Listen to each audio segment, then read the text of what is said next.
Assalamualaikum warahmatullahi wabarakatuh. Bismillahirrahmanirrahim. Alhamdulillahi rabbil alamin. Wassalatu wassalamu ala asyrafil anbiya'i wal mursalin. Sayyidina Muhammadin sallallahu alaihi wasallam wa ala alihi wa sahbihi ajma'in. Amma ba'du. Ila hadratin Nabi Mustafa Muhammadin sallallahu alaihi wasallam wa ala alihi wa ashabihi wa dhurriyyatihi wa ahli baitihi wa li jami'il anbiya'i wal mursalin wal ulama'i wal awliya'i wa syuhada'i was salihin thumma ususan ila ruhi syaitan.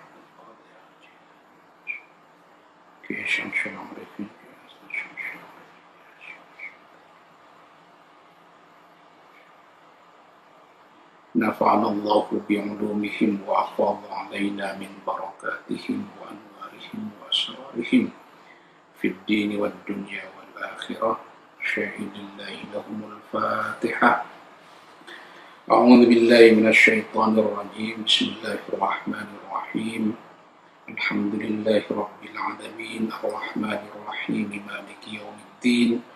إياك نعبد وإياك نستعين. اهدنا الصراط المستقيم صراط الذين أنعمت عليهم غير المغضوب عليهم ولا الضالين. آمين. Mudah-mudahan suaranya jelas. Apakah suaranya jelas? Bismillahirrahmanirrahim. Minggu yang lalu kita sudah membahas mengenai usul fikih itu apa. Usul fikih didefinisikan sebagai dalailul fiqh al-ijmaliyah, yaitu dalil-dalil fikih yang bersifat global atau kaidah-kaidah fikih yang bersifat global, bagaimana mengoperasikan kaidah atau dalil itu dan siapa yang mengoperasikan kaidah itu. Jadi kaifiyatul istidlal dan siapa yang melakukan kaifiyatul istidlal. Malam ini kita akan membahas, itu judul besarnya kemarin begitu. Jadi judul besarnya usul fikih, bagaimana mengoperasikannya, siapa yang mengoperasikan usul fikih itu. Malam ini kita akan masuk ke dalam bab-bab dari usul fikih. Wa abwabu usulil fikhi aqsamul kalami. Adapun bab-bab usul fikih, bagian-bagian dari usul fikih itu, pertama adalah aqsamul kalam, yang akan dibicarakan mengenai bagian-bagian kalam. Kalam itu apa? Kalau kalam dalam bahasa Indonesia itu artinya kalimat. Jadi kalam dalam bahasa Arab itu artinya kalimat dalam bahasa Indonesia. Kalau kalimat dalam bahasa Arab itu artinya kata dalam bahasa Indonesia. Jadi bagian pertama yang akan dibahas ini adalah tentang aqsamul kalam, yaitu macam-macam atau bagian-bagian kalam. Nanti akan dibahas. Setelah dibicarakan mengenai macam-macam kalam, wal amru juga akan dibahas mengenai perintah, wan nahyu dan larangan. Jadi ada kalam, yaitu firman Allah, hadis Nabi. Di dalam firman Allah dan hadis Nabi itu ada perintah dan ada larangan. Wal amu wal khassu, di dalam kalam itu ada kalimat, biar mudah pakai bahasa kalimat, yaitu kalimat yang sifatnya umum, wal khassu, dan kalimat yang sifatnya khusus.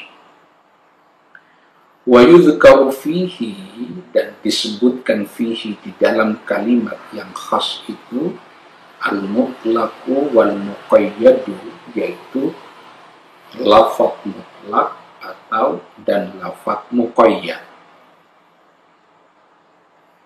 Jadi khas itu mencakup pembahasan mengenai mutlak dan muqayyad.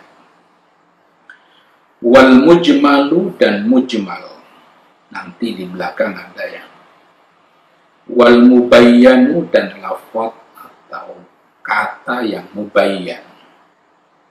Wal zahiru, dan lafaz yang zahir. Wa fi ba'din nusakhi, di sebagian salinan kitab-kitab yang lain ditambahkan wal muawwalu, dan lafaz kata yang muawwal, ditakwilkan. Jadi ada takwil ya. Belakangan takwil di dalam ilmu tafsir kontemporer diterjemahkan sebagai hermeneutika, tapi beda sebenarnya. Wasayati, dan akan datang pembahasan mengenai muawwal itu. Ini bab-bab yang akan dibahas di dalam kitab Waraqat ini, yaitu bagian-bagian kalam, perintah, larangan, lafaz am, lafaz khas, termasuk di dalamnya mutlak dan muqayyad, lafaz mujmal, lafaz mubayyan, lafaz yang zahir, dan lafaz muawwal. Bukan hanya itu, wal af'alu, yang dimaksud adalah af'alun nabi, perbuatan nabi.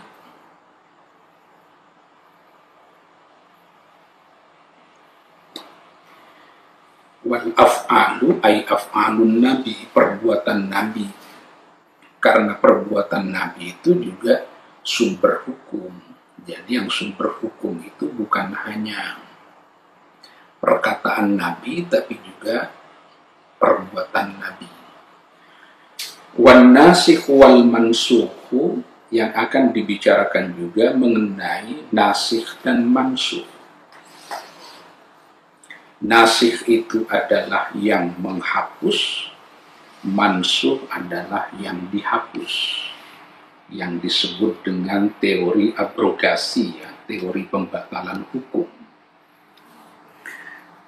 Nah, jelas belum? Udah. Kalau belum jelas, pakai headset ya, biar lebih sempurna. Wan nasikh wal mansukh, yang akan dibahas juga mengenai nasikh dan mansukh. Ayat yang membatalkan dan ayat yang dibatalkan. Ini teori pembatalan hukum. Jadi di dalam Quran itu, di dalam hadis juga sama, ketika terjadi pertentangan antar dalil, tidak mungkin dikompromikan, tidak bisa ditarjih, maka alternatif terakhir di dalam usul fikih Syafi'i dilakukan nasakh, yaitu satu dalil membatalkan dalil yang sebelumnya.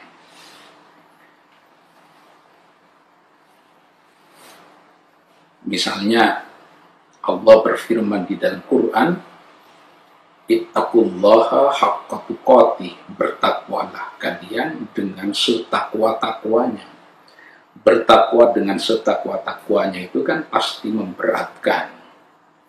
Lalu sebagian ulama menyatakan bahwa ittaqullaha haqqa tuqatih itu telah dinasah oleh ayat lain yang menyatakan ittaqullaha mastata'tum, bertakwalah kalian semampunya. Wal ijma'u, dan ijma', konsensus. Wal akhbaru, dan khabar.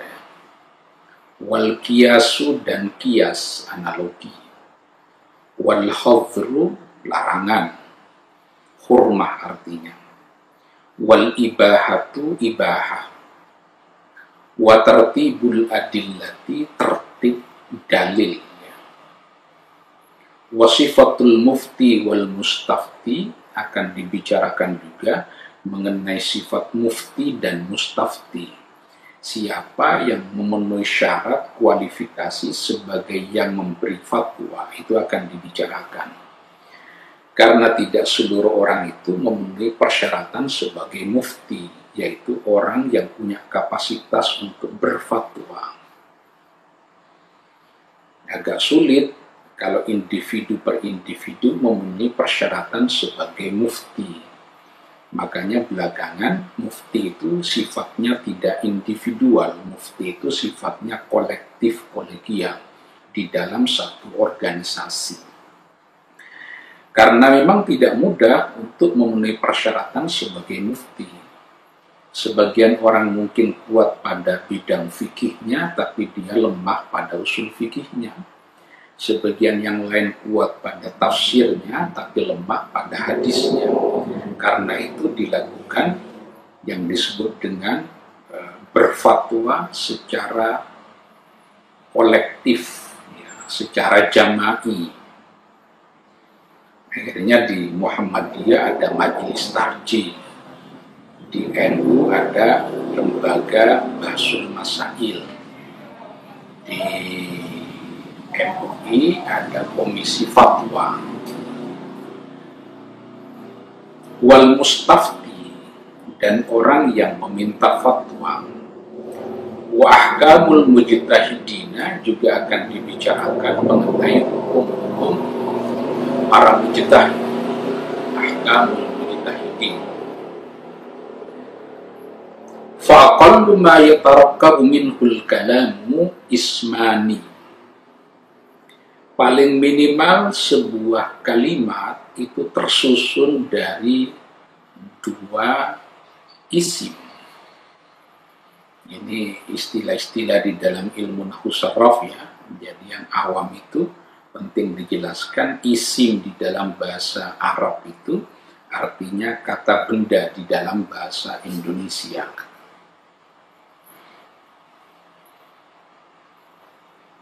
Kalau fi'il itu artinya kata kerja. Ya. Jadi minimal setiap bangunan kalimat itu pertama terdiri dari 2 isim. Seperti Zaidun qaimun, nahwu seperti Zaidun qaimun, Zaid berdiri. Itu terdiri dari 2 isim. Zaid itu kata benda, qaimun itu juga isim ya. Zaidun qaimun. Awismun wa fi'lun, atau terdiri dari isim dan fi'il. Nahu qama Zaidun seperti qama Zaidun, Zaid berdiri. Ini contoh saja, tapi di dalam bahasa Arab untuk menjelaskan bahwa Zaid itu berdiri, redaksinya bisa berbeda-beda. Ya, kurang ke atas ya.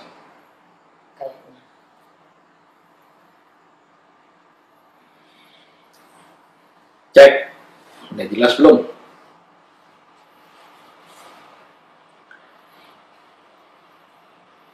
Atau terdiri dari isim dan fi'il seperti qama Zaidun atau yaqumu Zaidun bisa. Au fi'lun wa harfun, atau terdiri dari fi'il dan huruf. Nahu maqama seperti perkataan maqama. Walaupun ini diperselisihkan ya, maqama. Ma itu huruf, qama itu fi'il. Athbatahu ba'duhum, sebagian ulama memang mengakui adanya struktur fi'il dan huruf itu. Maqama itu, atau lam yakum, jadi maqama atau lam yakum. Lam yakum itu lamnya huruf, yakum itu fi'il. Tapi yang dimaksud dengan huruf di sini ini bukan huruf hijaiyah, tapi huruf yang punya makna. Bukan huruf hijaiyah, tapi huruf yang punya makna. Athbatahu ba'duhum, sebagian ulama memang mengakui adanya struktur fi'il dan huruf itu. Gimana menggambarkannya? Walam yu'da adh-dhamira fi qama ar-raji'a ila Zaidun masalan kalimatan. Walam yu'da, misalnya sebagian ulama itu tidak menganggap dhamir yang ada di dalam qama. Ini yang tidak tahu nahwu saraf agak susah membayangkan. Dhamir yang ada di dalam qama ar-raji' yang kembali kepada Zaidun masalan umpamanya tidak dianggap kalimatan sebagai kalimat. Ini kalau tidak ada kata kalimatan tidak mudah difahami ya, karena ya'udda itu membutuhkan kepada dua maf'ul. Makanya kalau di dalam kitab Lataiful Isyarat itu ada tambahan kalimatan. Walam yu'udda dhamira fi qama ar-raji' ila Zaidun masalan kalimatan. Jadi maqama atau lam yakum di situ ada dhamir kan. Tidak berdiri dia. Tidak berdiri dia. Kenapa tidak dianggap sebagai kalimat, tidak dianggap sebagai kata? Li'adami zuhurihi, karena dhamir itu tidak nampak. Li'adami zuhurihi, karena dhamir itu tidak nampak. Tapi sebagian besar para ulama memang tidak menganggap bahwa struktur fi'il dan huruf ini sebagai sesuatu yang diperbolehkan. Jadi fal aktsaruna ala inkarihi, mayoritas para ulama mengingkari adanya itu. Kenapa? Fa innal jumlata laysat murakkaban minal fi'li wal harfi, karena jumlahnya itu tidak murakkab dari fi'il dan huruf, tapi dia terdiri dari fi'il dan dhamir. Kalau dikeluarkan kan maqam huwa, tidak berdiri dia.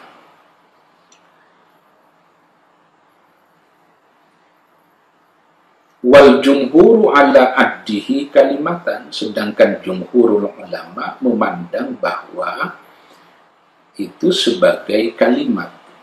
Dhamir yang ada di dalam, yang terkandung di dalam maqama itu dianggap sebagai sebuah kalimat. Awismun wa harfun, atau strukturnya terdiri dari isim dan huruf. Terdiri dari isim dan huruf. Wa dzalika fin nida'i, seperti di dalam nida. Nida itu seruan ya. Nahu ya Zaidu, wahai Zaid. Wa in kanal makna, sekalipun maknanya berarti ad'u au unadi Zaidan, aku memanggil Zaid. Ad'u unadi Zaidan, aku memanggil Zaid. Ya Zaidu, wahai Zaid, ya itu adalah huruf, Zaidu itu adalah isim. Itu bangunannya seperti itu. Agak teknis ya.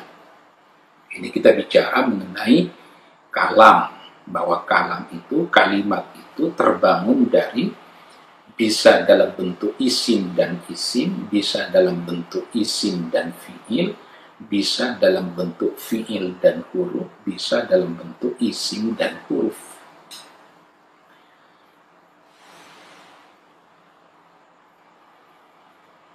Wal kalamu yang qasimu ila amrin wa nahyin, kalam juga bisa dilihat dari aspek lain, terdiri dari amrin wa nahyin, perintah dan nahi. Amar dan nahi, perintah dan larangan. Nahu kum, seperti kum.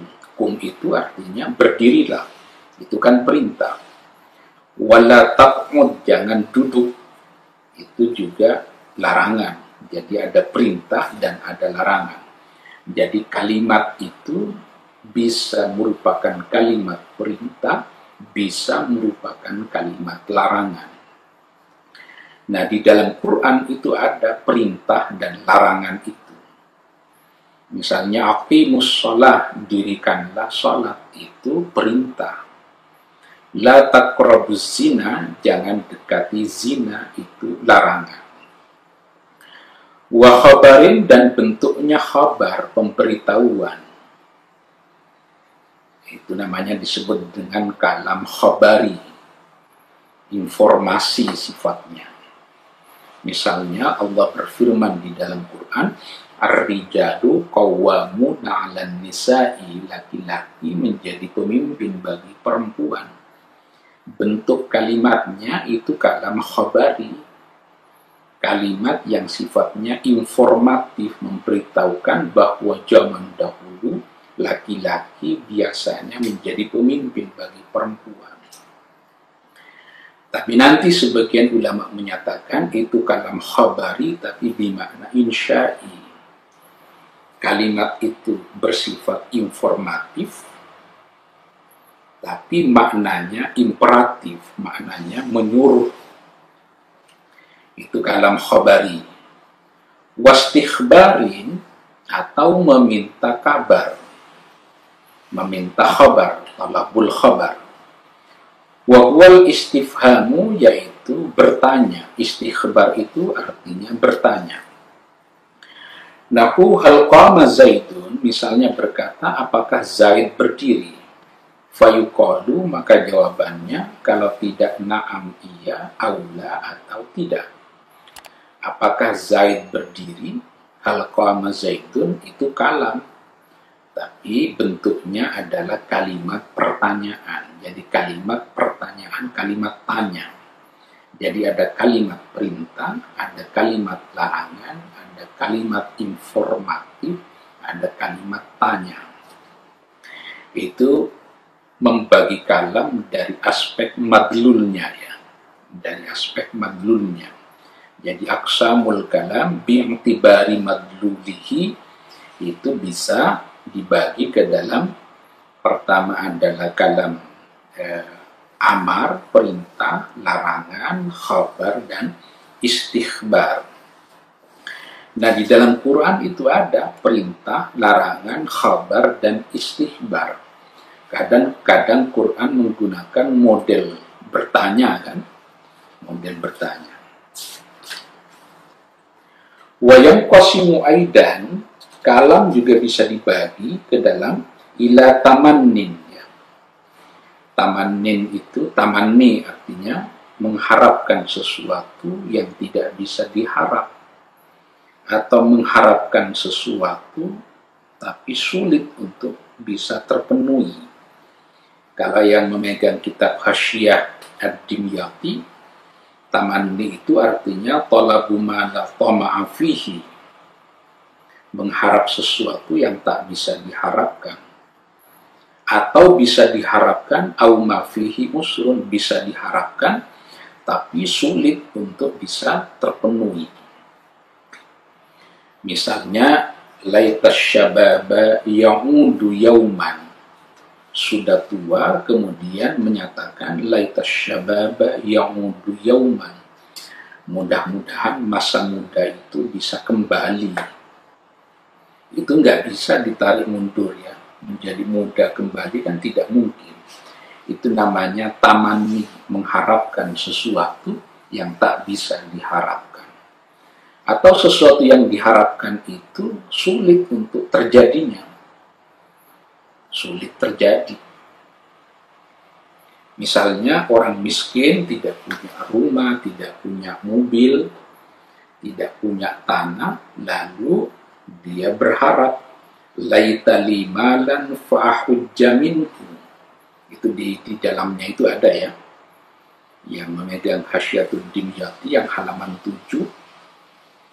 Contoh dari tamanni yang sulit untuk terwujud, seperti orang yang tidak punya lagi pengharapan, lalu dia berkata, laitali malan, seandainya saya punya harta, fahujja minhu, dibaca fahujja ya, karena jatuh setelah laita yang maknanya tamanni itu. Dibaca nasab, bukan fahujju. Amil nasab, awamil yang menasabkan itu kan ada 10, salah satunya wal jawabu bil fa'i wal wawi, menjawab dengan fa dan wawu misalnya. Itu banyak, ada 9 tempat tuh kalau di kitab Jurmiyah.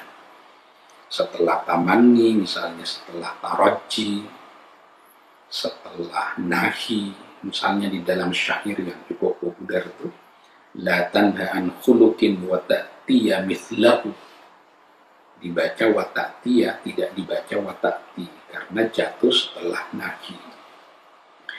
Jadi yang pertama adalah tamanni, laita syababa ya'udu yauman, mudah-mudahan masa muda itu bisa kembali. Wa ardin, dan penawarannya.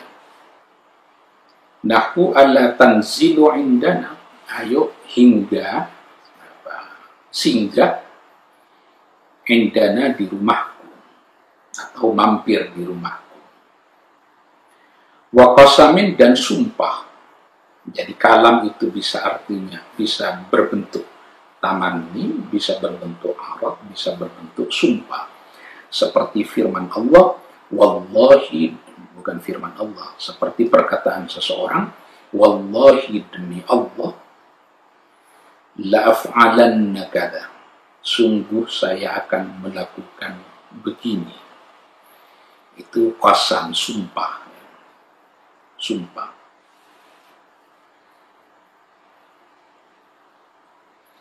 Wa min wajhin akhar, dilihat dari yang lain, dari aspek yang lain, kalam itu yang qasimu terbagi ila haqiqatin wa majazin, terbagi ke dalam hakikat dan majaz. Jadi kalam dilihat dari aspek yang lain, dilihat dari penggunaannya, bi'atibar isti'malihi, bisa dibagi ke dalam hakikat dan majaz. Hakikat dan majaz.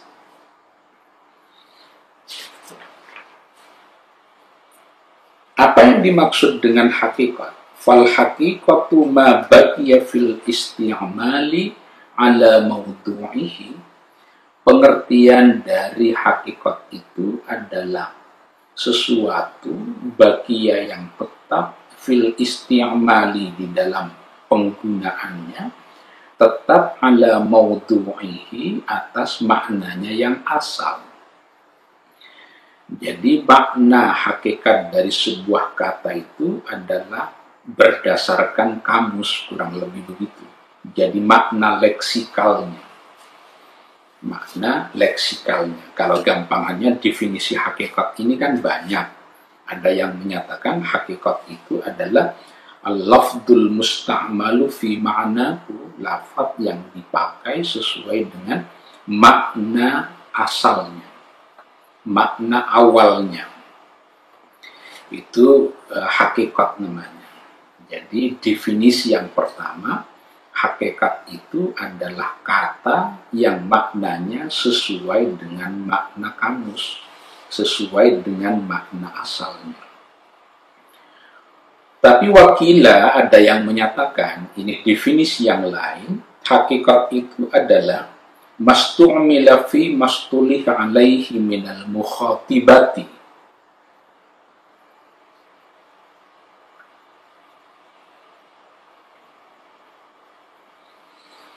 Mastu'mila ma adalah lafaz, ustu'mila yang dipakai, digunakan, fi mastuliha alaihi, dipakai di dalam, ini minal mukhatibati bisa, minal mukhatabati bisa. Kalau di dalam syarahnya ini, ai minal jama'atil mukhatibati, dari komunitas yang menggunakan kata itu. Jadi hakikat dalam definisi yang pertama adalah kata yang maknanya sesuai dengan makna asalnya, sedangkan yang kedua, hakikat itu adalah kata yang maknanya tergantung kepada makna yang populer di lingkungan komunitas pengguna kata itu. Kasolati fil hayatil makhsusati, seperti kata salat yang diartikan fil hayatil makhsusati, salat yang difahami dengan tata cara tertentu, diawali dengan misalnya takbir, aqwalun wa af'alun muftatahatun bitakbir mukhtatamatun bitaslim bisyara'ita makhsusah. Jadi salat di dalam pengertian yang kedua ini adalah tergantung bagaimana masyarakat memaknai kata salat itu. Nah, karena masyarakat memaknai kata salat sebagai sembahyang, sebagai ibadah yang dimulai dengan takbir dan diakhiri dengan salam, maka itu adalah makna hakikat dari kata salat itu.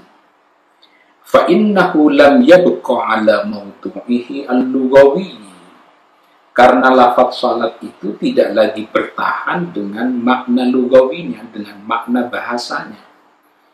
Wa huwa du'a'u bi khairin, makna bahasa dari salat itu kan doa dengan baik. Ini kalau menggunakan definisi yang pertama, makna hakikat dari salat itu adalah doa. Kalau menggunakan definisi hakikat pada yang kedua, maka makna salat itu adalah ibadah tertentu di dalam Islam. Itu salat. Wadabati lizawatil arba'i kal himari. Misalnya kata dabbah yang dipakai untuk binatang berkaki empat, kal himari, seperti himar. Fa innahu lam yabqa ala mawdu'ihi, lafaz dabba itu tidak lagi diartikan sebagaimana maudhu'nya yang pertama. Apa maudhu'nya yang pertama? Wa huwa kullu ma yadibbu 'alal ardi, bahwa dabba itu adalah segala binatang atau segala makhluk yadibbu, yang melata, yang merayap, 'alal ardi, di atas bumi. Jadi kata dabba, kalau menggunakan definisi yang pertama, yaitu definisi berdasarkan kamus, maka dabba artinya adalah setiap makhluk yang melata di bumi disebut dengan dabba. Makanya di dalam Quran ada firman Allah yang menyatakan, wa ma min dabbatin fil ardi illa 'alallahi rizquha. Setiap yang melata di bumi ini pasti Allah sudah menentukan rezekinya.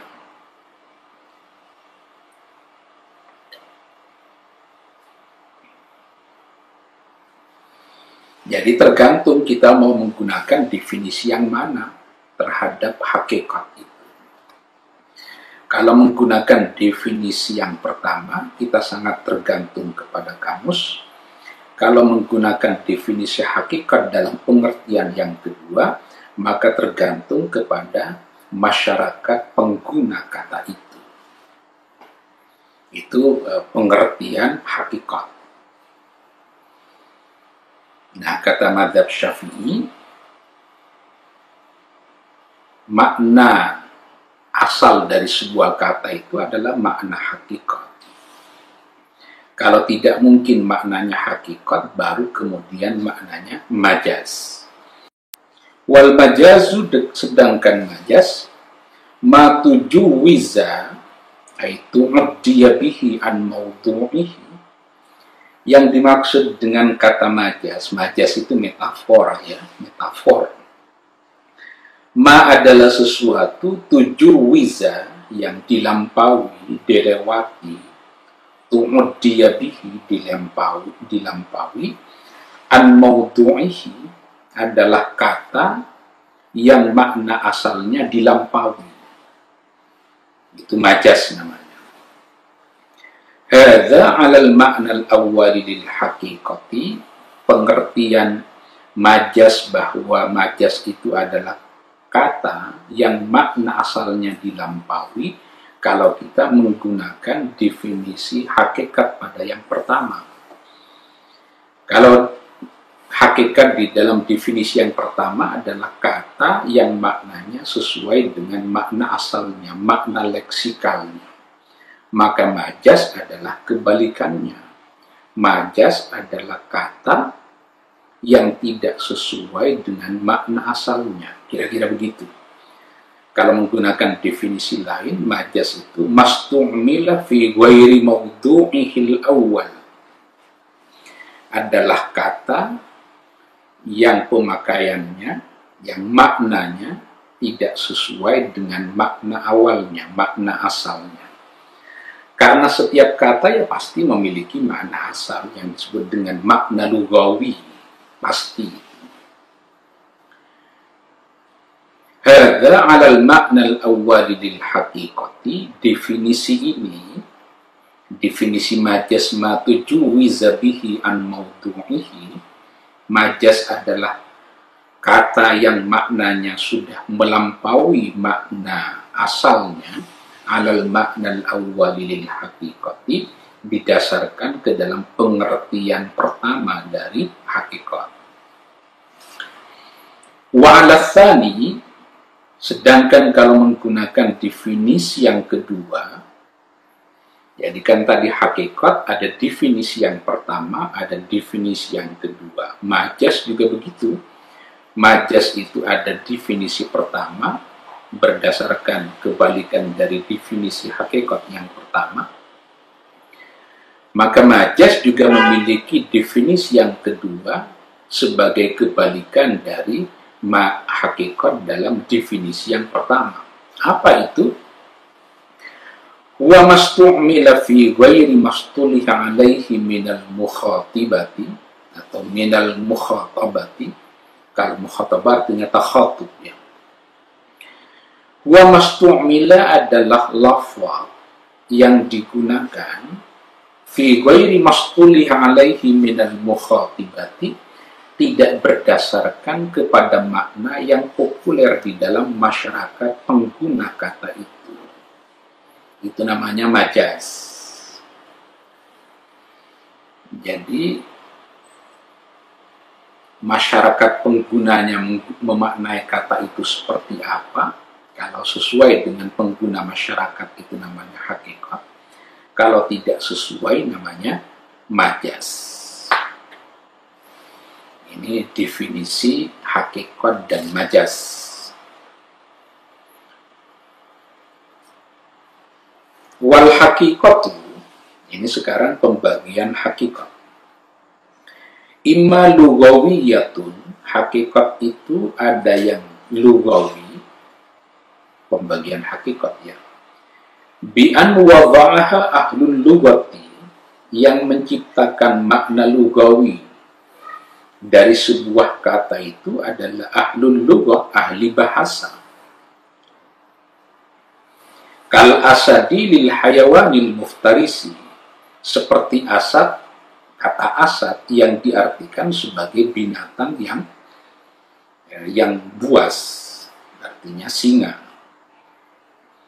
Itu siapa yang mengartikan asad itu sebagai singa atau sebagai binatang buas, itu adalah ahlul lughah. Ahlul lughah. Wa imma syar'iyyatun, hakikat itu juga ada hakikat syar'iyah. Jadi yang pertama adalah hakikat lughawiyah, yang kedua adalah hakikat syar'iyah. Kalau hakikat lughawiyah yang menciptakan adalah ahli bahasa, kalau hakikat syar'iyah bi an wada'aha asy-syari'u, yang menciptakan adalah Allah.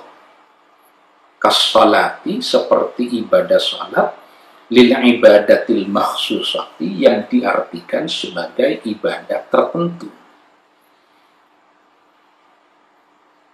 Ya benar ini Pak Ajengan Akyuddin. Wal hakikatu, imma lughawiyatun bi an wada'aha ahlul lughah, yang menciptakan makna dari kata itu. Apa makna lugawinya? Yaitu ahli bahasa. Setiap kata itu pasti memiliki makna bahasa, makna lugawi. Seperti al-insan. Al-insan ya kita buka kamus, artinya apa? Ya manusia kalau di dalam bahasa Indonesia. Atau al-hayawanun nautiq, binatang yang berpikir. Jadi dibuka di dalam kamus. Jadi setiap kata pasti memiliki makna lugawi, makna bahasa. Seperti kata kafir ya.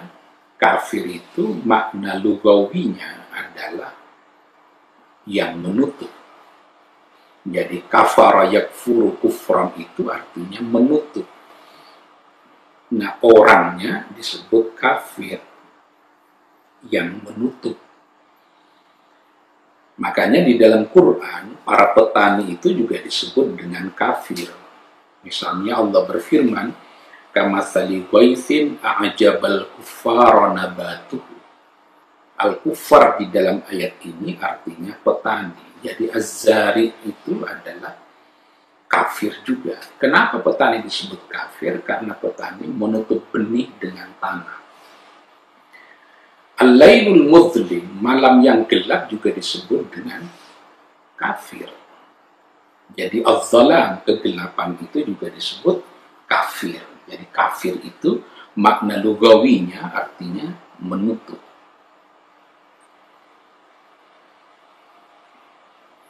Kata almarhum Profesor Nurholis Majid, cover buku itu disebut dengan cover karena dia menutup isinya. Kafir itu makna lugawi dari kata kafir. Tapi tidak setiap kata memiliki makna syar'i. Kalau salat itu memiliki makna lugawi, artinya adalah berdoa. Makna syar'inya menunjuk kepada ibadah tertentu. Al-hajju, as-siyamu, az-zakatu punya makna bahasa, makna berdasarkan kamus. Tapi makna syar'inya diciptakan oleh syari' sendiri. Oleh syari' sendiri. Jadi kita tahu sekarang ada berbagai macam pembagian hakikat. Pertama, hakikat lugawiyah, yaitu makna sebuah kata yang diciptakan oleh para ahli bahasa. Yang kedua, hakikat syar'iyah, makna sebuah kata yang diciptakan oleh syari', yaitu Allah wa Rasul. Yang berikutnya, wa imma urfiyah, hakikat urfiyah, bi an wada'aha ahli urfi, yang menciptakannya itu adalah uruf, masyarakat yang hidup di dalam tradisi itu. Al-ammi, yang umum. Jadi hakikat urfiyah amma. Kadabati, seperti dabba, yang diartikan lidzawatil arba'i, untuk binatang berkaki 4. Kalhimari, seperti himar. Jadi kalau disebut dabba di dalam masyarakat Arab, itu artinya himar. Padahal wahiyya lugatan, makna dabba secara bahasa, likulli ma yadibbu 'alal ardi, adalah setiap binatang atau makhluk yang melata merayap di atas bumi.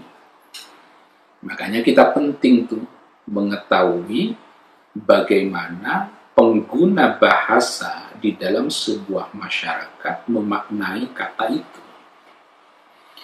Ada yang salah kaprah kan, misalnya kalau kita ceramah di Indonesia itu. Ayyuhal hadirun rahimakumullah. Kata rahimakumullah itu dari sudut makna bahasa, mudah-mudahan Allah merahmati kalian. Itu makna lughawinya.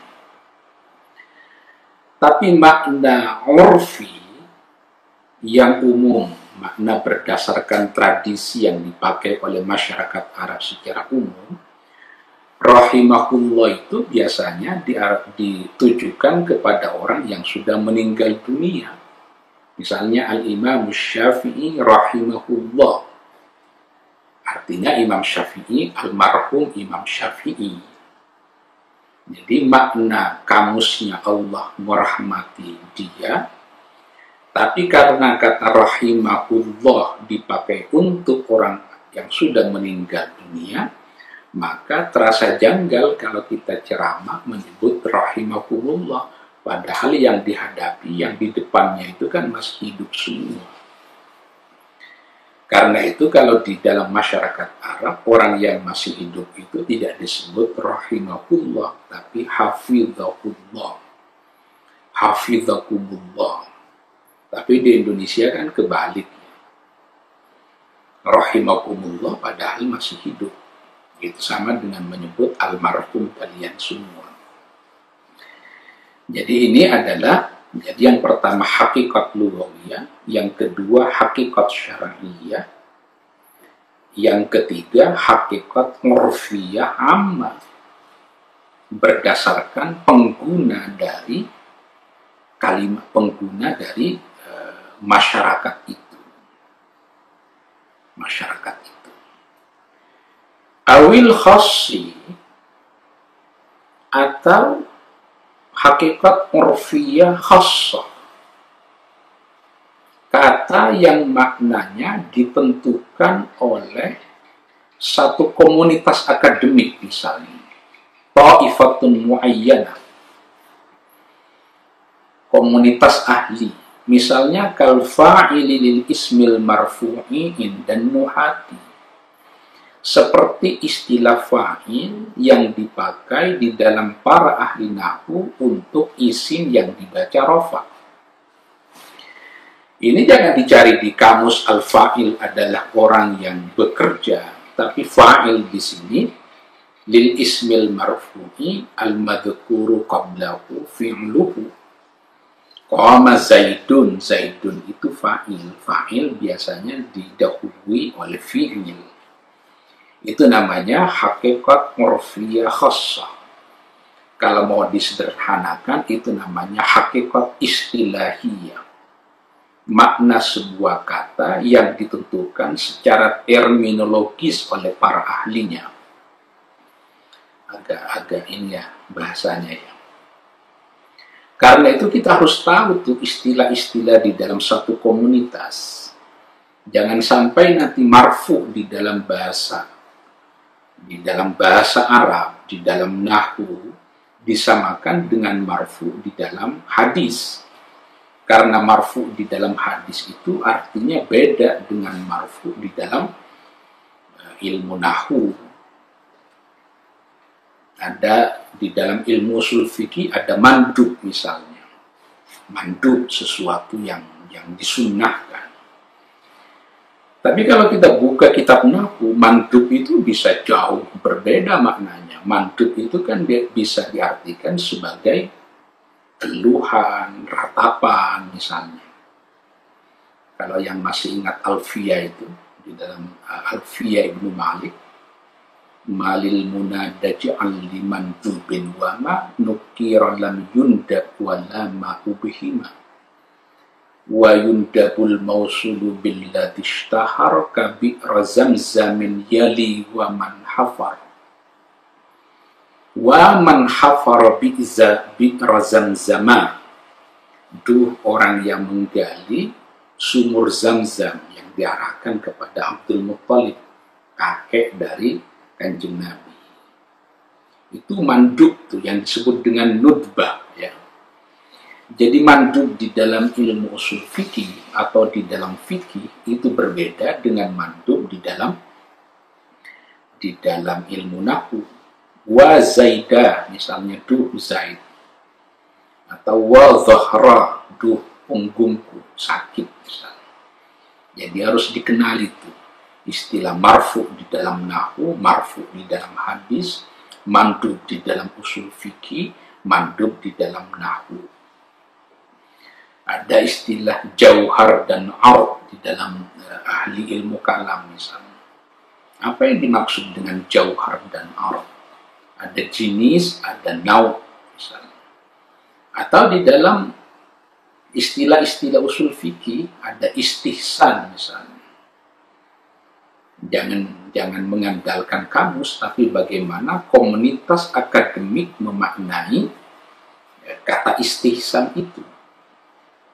Jangan mengandalkan kamus. Bahkan bukan hanya itu, kalau kita mau mempelajari fikih Syafi'i, itu kan ada istilah-istilah tertentu yang lazim dipakai oleh mazhab Syafi'i yang berbeda dengan mazhab Hanafi misalnya. Ini pembagian kata ya. Walaupun nanti orang-orang seperti Fakhruddin Ar-Razi berselisih, makna dari sebuah kata itu siapa yang menentukan. Ada yang berkata, makna asal dari sebuah kata itu diciptakan oleh komunitas masyarakat itu. Satu kata itu bisa berbeda maknanya di tempat lain. Misalnya sampean dalam bahasa Jawa Madura dengan sampean dalam bahasa Sunda maknanya bisa kontras kan. Itu contoh tuh. Bisa berbeda satu dengan yang lain. Wa hadza taqsimu, pembagian ini masyin, ini masyin ya, masyayamshi, berjalan, fahuwa masyin, pembagian ini masyin, berjalan, ala ta'rifi tsani lil haqiqati, berdasarkan definisi yang kedua dari hakikat. Definisi yang kedua dari hakikat itu kan bagaimana masyarakat menggunakan atau memaknai kata itu. Dunal awali, bukan berdasarkan definisi hakikat yang pertama, al-qasiri yang membatasi, alal lugawiyati, hanya kepada hakikat lugawiyah. Hakikat lugawiyah. Artinya apa? Kalau makna sebuah kata didasarkan kepada bagaimana komunitas memaknai kata itu,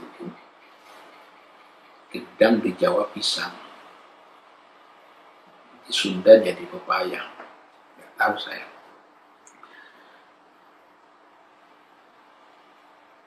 Jadi kalau makna sebuah kata berdasarkan kepada bagaimana masyarakat memaknai kata itu, maka makna sebuah kata itu bisa berkembang. Kalau kita membuka misalnya kamus-kamus bahasa Arab yang modern, itu sudah berkembang jauh dari makna-makna kitab-kitab lama, kamus-kamus lama. Sudah berkembang. Jangankan itu, bahasa Indonesia saja maknanya bisa berkembang kan. Apalagi di dalam masyarakat atau anak-anak milenial sekarang. Kata gila di dalam kamus itu sudah berubah maknanya dengan gila yang dipakai oleh anak-anak sekarang. Gila misalnya. Kalau gila artinya sekarang gila di dalam kamus itu kan sering digunakan istilah ODGJ, orang dengan gangguan kejiwaan.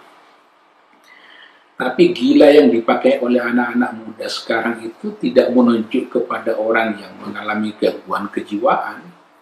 Justru gila itu menunjukkan kepada sebuah kekaguman. Gile loh misalnya kan.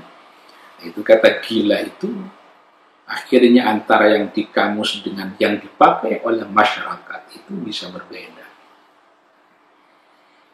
Misalnya anjir itu kan dipakai oleh orang-orang anak-anak Jakarta sekarang. Nah, anjing di dalam kamus itu ya berbeda dengan anjing yang digunakan oleh anak-anak muda sekarang. Atau istilah-istilah di dalam sebuah komunitas yang kalau diartikan secara harfiah bisa berbahaya. Misalnya orang-orang Surabaya menggunakan tak pateni misalnya, itu apa artinya? Kalau dibuka di dalam bahasa Indonesia itu bisa ancaman pembunuhan. Karena itu penting tidak hanya berdasarkan kamus, tapi bagaimana pengguna bahasa itu mengembangkan makna terhadap kata itu. Nah ini akhirnya walaupun kadang tidak konsisten ya, struktur bahasa itu kan kadang tidak konsisten. Misalnya kayak orang Padang tuh, kalau kambing ya kambiang, kalau anjing misalnya anjiang, tapi kalau kuping bukan kupiang, tapi talingo kan, dari telinga misalnya. Kayak orang Sunda, kadang bahasanya menjadi terbatas. Jam 8, jam 8, kayak nggak ada kosakata lain. Itu berkembang tuh. Kosakata itu berkembang. Nah biasanya masyarakat itu yang mengembangkan makna sebuah kata itu. Nah ini pentingnya kita, kapan sebuah kata bermakna lugawi, kapan bermakna syar'i, kapan bermakna urfi. Tapi yang jelas setiap kata pasti memiliki makna lugawi. Tapi tidak setiap kata memiliki makna syar'i atau memiliki makna istilahi, apalagi memiliki makna urfi. Jadi tergantung di mana sebuah kata itu berada. Sudah jam 9:30 ya.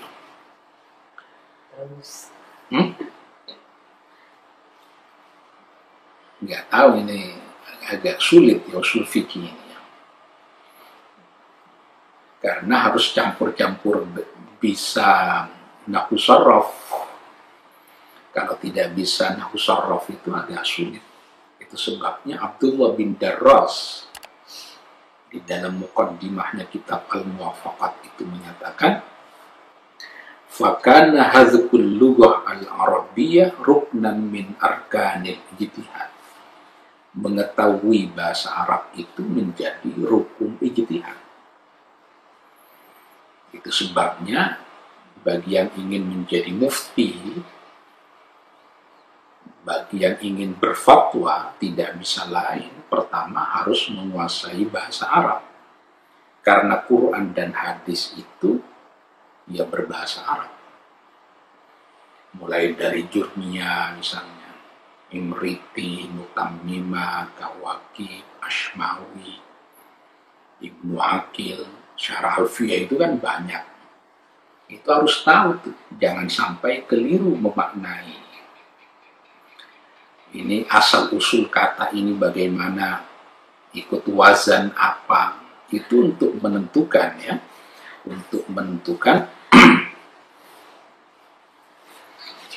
menentukan makna dari sebuah kata. Tapi kalau nasrif saja nggak bisa, ya sulit untuk menjadi mufti. Bahkan perpindahan bentuk dari kafara yakfuru kufran diubah menjadi kafara yukaffiru takfiran, itu maknanya sudah bisa berbeda.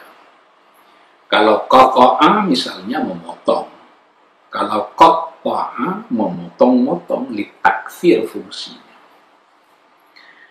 Kalau kufar itu bentuk jamak dari kata kafir.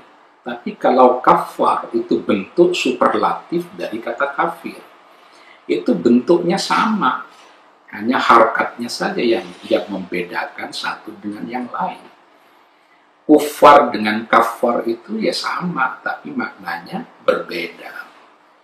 Jadi diperlukan ketelitian untuk apalagi memaknai Al-Quran dan hadis. Al-Quran itu banyak mengandung kata-kata yang sifatnya majas, bukan hanya makna hakikat. Misalnya, biar nyantol dengan Quran.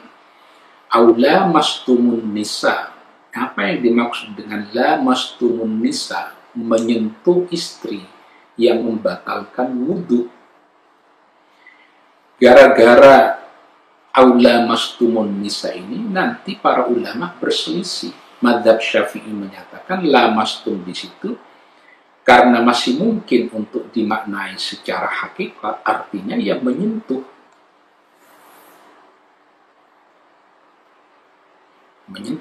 Tapi madzhab Hanafi menyatakan la mastum di situ bukan menyentuh, tapi berhubungan suami istri. Itu gara-gara apakah sebuah kata ini bermakna majazi atau bermakna hakiki.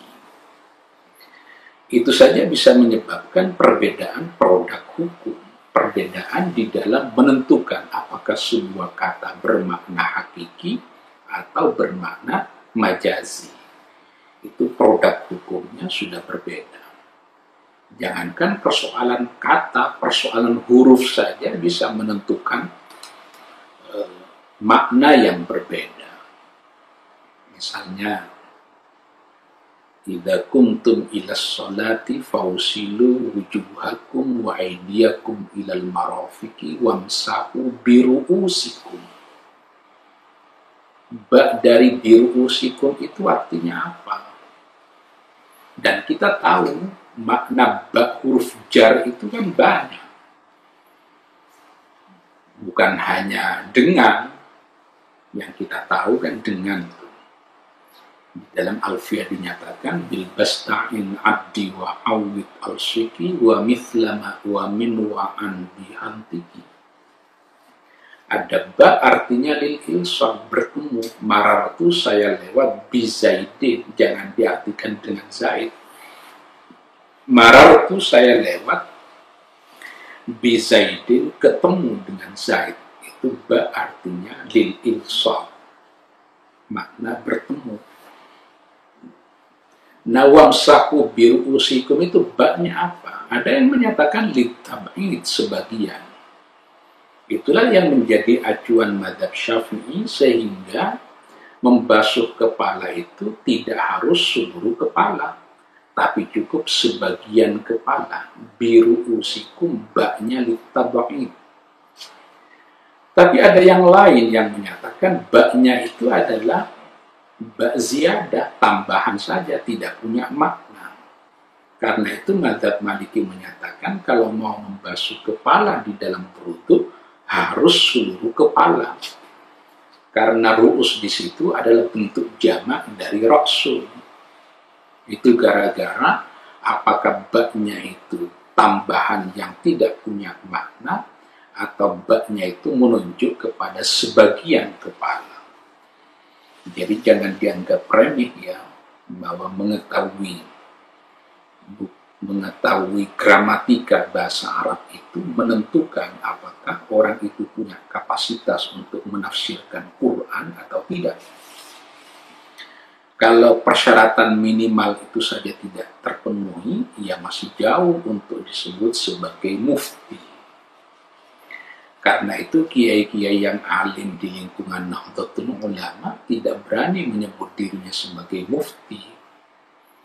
Karena mereka merasa ilmunya tidak cukup untuk memenuhi persyaratan sebagai mufti, padahal mereka sudah alim. Karena itu dipakai istilah keputusan basul masail, bukan fatwa. Itu bentuk ketawaduan dari para kiai pondok pesantren yang alim. Padahal mereka menguasai Ibnu Aqil misalnya, menguasai Jauharul Maknun, dan lain-lain. Ada yang baru masuk ya, padahal sudah 1 jam. Memang audionya nggak sejelas dulu ya. Kayaknya udah jelas ini. Apa suara saya terlalu kecil? Jadi ini pembahasan kita malam ini. Ini karena kuliah mahasiswa saya ini masih online ya, semester ini masih online, masih daring. Jadi ada kemungkinan sambil saya ngajar di kelas, ngajar untuk mahasiswa saya akan menambahkan satu malam untuk mengaji kitab yang ditulis oleh Abdul Wahab Khalaf. Jadi mahasiswa sambil, jadi publik umum bisa mengikuti pengajian usul fikih ini, dan kemudian mahasiswa saya bisa mengikuti, karena saya juga ngajar di UIN Jakarta, ngajar usul fikih dan juga ngajar metode istinbat ya. Jadi ada mata kuliah metode istinbat minan nusus, itu mata kuliah sendiri. Saya ngajar 3 kelas untuk metode istinbat itu. Nanti karena itu kitab usul fikih modern, mungkin lebih sistematis. Hanya saya akan membacanya tidak harfan-harfan, tapi satu paragraf langsung maknanya seperti apa. Mudah-mudahan nanti teman-teman bisa mengusulkan hari apa yang pas. Karena kuliahnya masih kuliah daring ya, bukan kuliah tatap muka. Jadi nanti yang tidak kebagian waktu di Facebook ini bisa menonton di YouTube.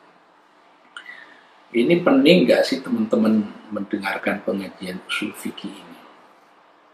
Ini memang agak teknis ya, karena itu untuk sampai belajar usul fikih ini memang membutuhkan pengantar. Ini sudah kitab yang paling basic ya, kitab paling basic itu di dalam kitab usul fikih, tapi tetap saja terasa rumit karena memang ya ini metodologi. Di mana-mana kalau kita bicara mengenai metodologi itu pasti lebih rumit ketimbang kalau kita baca Fathul Mu'in kan langsung pada produk. Ini kita belajar bagaimana memproduksi hukum, bukan bagaimana mengkonsumsi hukum. Kalau Fathul Mu'in itu kan sudah jadi hukumnya. Kita tidak mengerti bagaimana proses produksinya. Nah, belajar usul fikih ini kita menjadi mengerti bagaimana proses produksi sehingga peristiwa ini dihukumi haram, peristiwa yang itu dihukumi wajib misalnya. Ini untuk mengetahui pola kerja para ulama di dalam memproduksi hukum ya tidak bisa lain, harus mengerti usul fikih. Kata ajengan Akyuddin, gak pening cuma mesti fokus tapi asik. Ya memang harus fokus karena tertinggal sedikit sudah bingung ya. Jadi nanti usul fikih ini jangan hanya dihafal tapi dipraktekkan. Saya kan sudah menunjukkan tuh. Saya ngajar juga di S3 ya. Misalnya mahasiswa saya minta untuk menyelesaikan satu peristiwa hukum, masail fikih yang mu'asyirah, tapi tidak boleh buka kitab fikih, tidak boleh buka kitab tafsir, tapi mahasiswa program doktor itu langsung diminta untuk menyelesaikan masail fikih yang mu'asyirah dengan menggunakan usul fikih. Itu namanya latihan menjadi mujtahid enteng-entengan ya. Memang agak berat, itu levelnya sudah S3. Jadi usul fikih jangan hanya dihafal, minimal kita mengerti bagaimana Imam Syafi'i memproduksi hukum, bagaimana Imam Nawawi memproduksi hukum, sehingga lahir kitab-kitab fikih itu harus diketahui melalui usul fikihnya. Ini pelan-pelan ya, ini kitab basic memang. Kalau ngaji kitab usul fikih yang lebih advance ya tentu lebih rumit. Jadi penting diingat malam ini kita belajar mengenai bab-bab usul fikih. pembagian kalam, aksamul kalam. Ternyata kalam itu bisa dilihat dari berbagai aspek. Di satu sisi kalam itu bisa dibagi ke dalam kategori hakikat dan majas. Malam ini kita baru berhasil membicarakan mengenai hakikat. Hakikat itu ada 4. Hakikat lugawiyah. Seluruh kata pasti memiliki makna lugawi. Yang kedua, hakikat syar'iyah, kata yang dimaknai berdasarkan penjelasan syarak. Yang ketiga adalah hakikat istilahiyah, yang disebut dengan hakikat urfiyah khassah. Hakikat urfiyah khassah disebut juga dengan hakikat istilahiyah. Misalnya istilah fa'il di dalam ilmu nahwu, istilah marfu di dalam nahwu, marfu di dalam hadis, mandub di dalam usul fikih, mandub di dalam nahwu, jenis, nau, dan lain-lain. Yang keempat adalah hakikat urfiyah amma. Jadi 4 itu. Minggu depan kita bicara mengenai majas, metafor. Sebenarnya di kitab-kitab usul fikih yang lain, di samping pembahasan mengenai hakikat dan majas, ada juga percakapan mengenai sharih dan kinayah.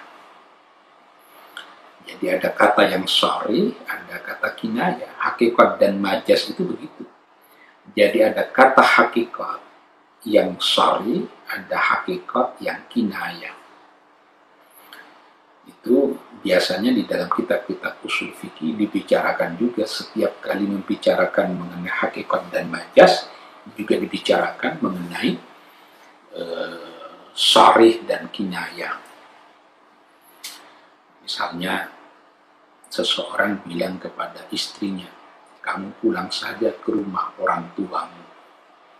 Itu apa itu artinya? Apakah talak atau tidak? Nah, itu tergantung nanti. Jadi ini penting difahami yang begini-begini ini. Jangan sampai keliru. Tapi kalau dibahas sampai ke detail-detail kayak begitu, ya mungkin agak berat ya. Jadi yang basic-basic, yang dasar-dasar saja dulu.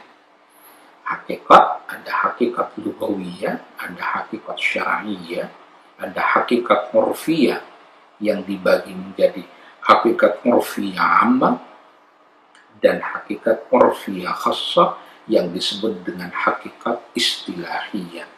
Itulah penjelasan kita malam ini. Mudah-mudahan banyak gunanya, banyak manfaatnya bagi para pelajar Islam yang ingin mengetahui proses-proses produksi di dalam menciptakan fikih. Kurang lebihnya mohon maaf. Hadanallahu wa iyyakum ajma'in. Wallahul muwaffiq ila aqwamit thoriq. Wassalamualaikum warahmatullahi wabarakatuh.